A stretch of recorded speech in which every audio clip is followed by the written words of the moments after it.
నమస్తే. Welcome to our channel.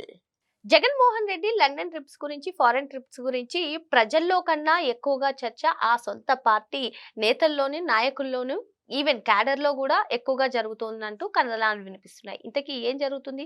అసలు జగన్మోహన్ రెడ్డి మాటి మాటికి ఫారెన్ ట్రిప్ ఎందుకు వెళ్తున్నారు?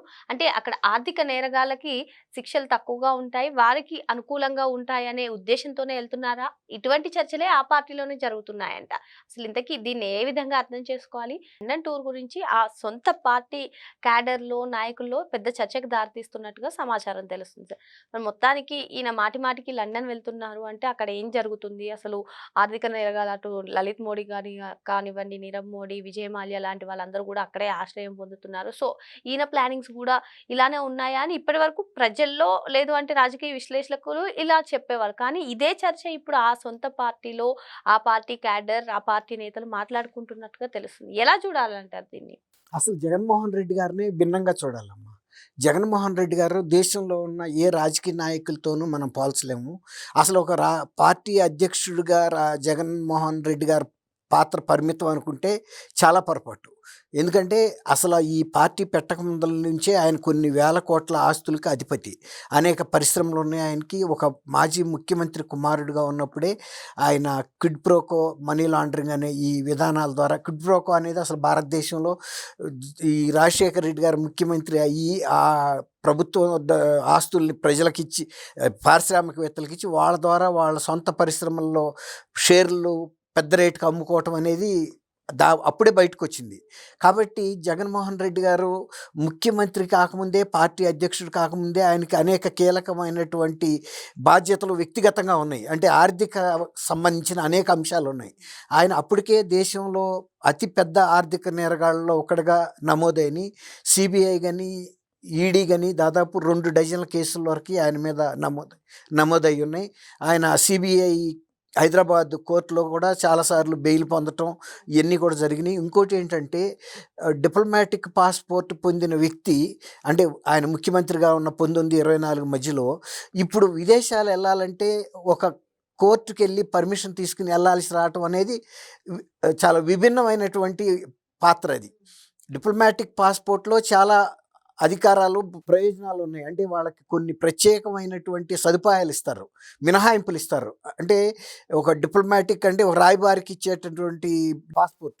మరి ఇవాళ ఒక నేరగాడులాగా ఎళ్లి ప్రతిసారి ఇప్పుడు మీరు విదేశాలు ఎళ్ళాలంటే కోర్ట్ పర్మిషన్ తీసుకోవాల్సిన అక్కర్లేదు. మీకు గనక పాస్‌పోర్ట్ ఉండి అవతల కంట్రీల నుంచి మీకు వీసా ఉంటే మీరు వెళ్ళిపోవచ్చు టికెట్ కొనుక్కొని.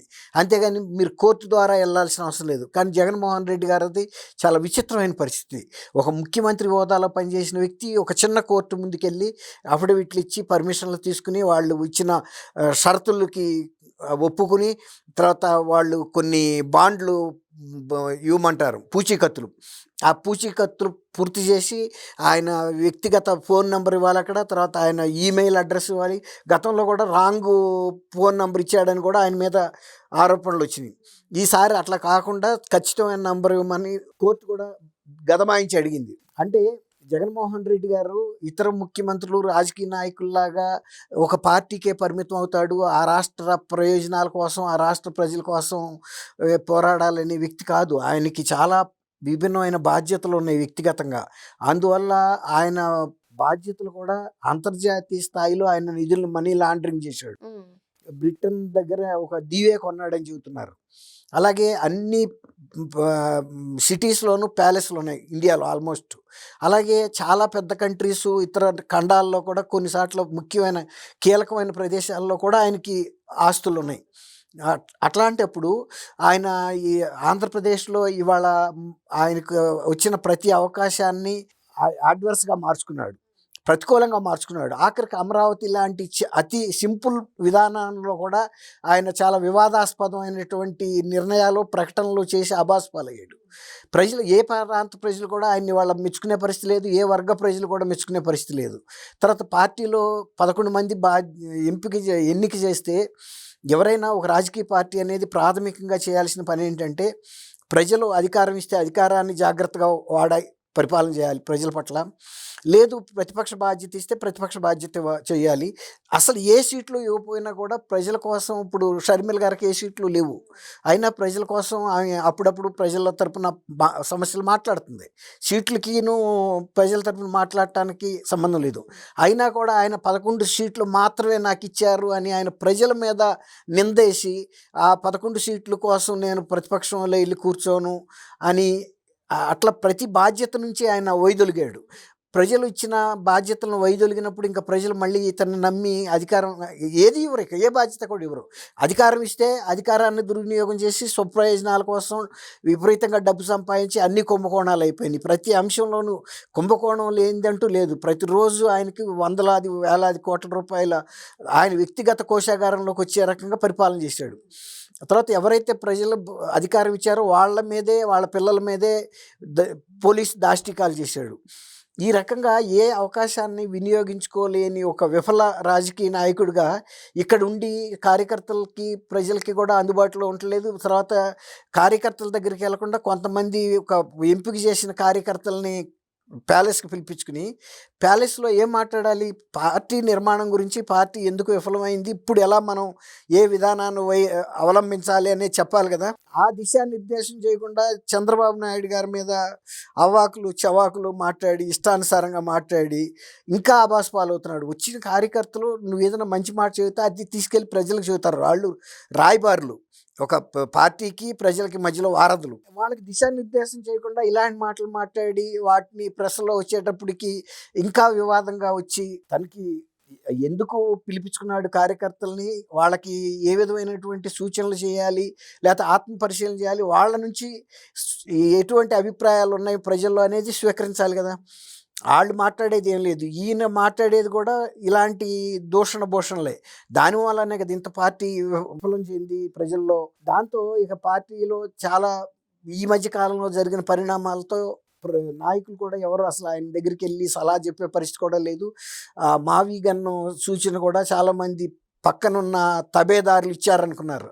వాళ్ళు కూడా చెప్పారు. ఆఖరి సజ్జల రామకృష్ణారెడ్డి కూడా చెప్పాడు, అది నేను చెప్పింది కాదు, అది ఆయన అక్కడికక్కడ సృష్టించిన పదమేనని. అంటే కంపెనీలకి ఆయన బ్రీఫ్ కేస్ కంపెనీలకు పేర్లు పెట్టినంత సునాయాసంగా దీనికి కూడా పెట్టాడు.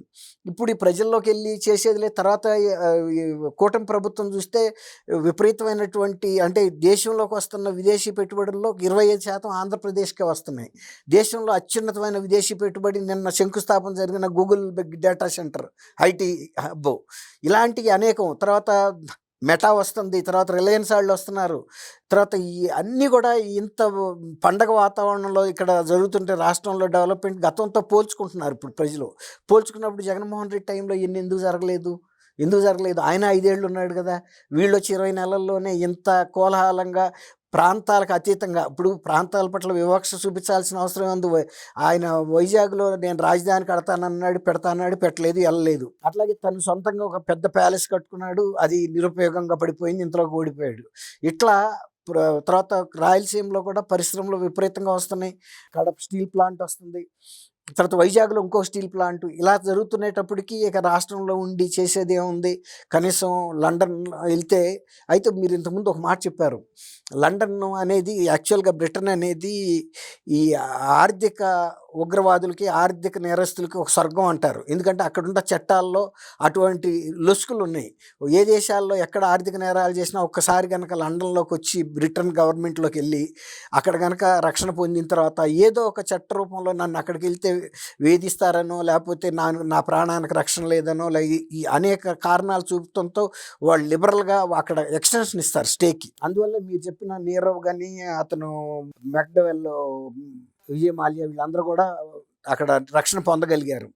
అలాంటి ఏర్పాటు చేసుకోవడానికి ఈయనకి వాళ్ళందరికన్నా ఉండే అడ్వాంటేజ్ ఏంటంటే ఈయన క్రిస్టియన్ కూడా, మతపరంగా కూడా అక్కడ ఎగ్జంప్షన్ కొంత ఉంటుంది, కొంచెం సాఫ్ట్ కార్నర్. దాని ద్వారా వాళ్ళ అక్కడ మతం అధికారులను కూడా కొంత మచ్చిక చేసుకుని, మతాధికారులకి బ్రిటన్ గవర్నమెంట్లో సేవ్ ఉంటుంది ఎప్పుడైనా, అప్పుడు పూర్వకాలం నుంచి కూడా. కాబట్టి ఇన్ని అడ్వాంటేజెస్ ఉన్న వలన అక్కడే ఉంటాడనే అనుమానం మీరు అన్నట్టు ఇప్పుడు నాయకులకి కార్యకర్తలకు వచ్చింది. జనరల్ పబ్లిక్ జగన్ గురించి ఆలోచించడం మానేశారు. ఎందుకంటే జనరల్ పబ్లిక్కి జగన్ వలన అధికారంలో ఉన్నప్పుడు జరిగిన మేలు లేదు, ప్రతిపక్షంలో ఉన్నప్పుడు జరిగిన మేలు లేదు. కాబట్టి అసలు ఆయన ప్రజల దృష్టిలో వెళ్ళిపోయాడు, మర్చిపోయారు జనం. వీళ్ళు ఊగిసలాడుతున్నారు. ఈ పార్టీని నమ్మి ఉండటమా జగన్‌ని, లేతే వేరే ఇతర మార్గాలు ఎన్నుకోవటం అనే ఆలోచనలోనే జగన్ గురించిన ప్రశ్న వస్తుంది. ఇతను తిరిగి వస్తాడా? రాడా? రాపోయినప్పుడు మన భవిష్యత్తు ఏంటి? అసలు వచ్చినా కూడా భవిష్యత్తు ఏంటనేది మీరన్నట్టు కొంత తర్జన భర్జనలు అయితే జరుగుతున్న మాట వాస్తవం. Okay sir. మరో అంశంతో మళ్ళీ కలుద్దాం. Thank you sir. Thank you అమ్మ శ్రావణి. మన వీక్షకులకు కూడా.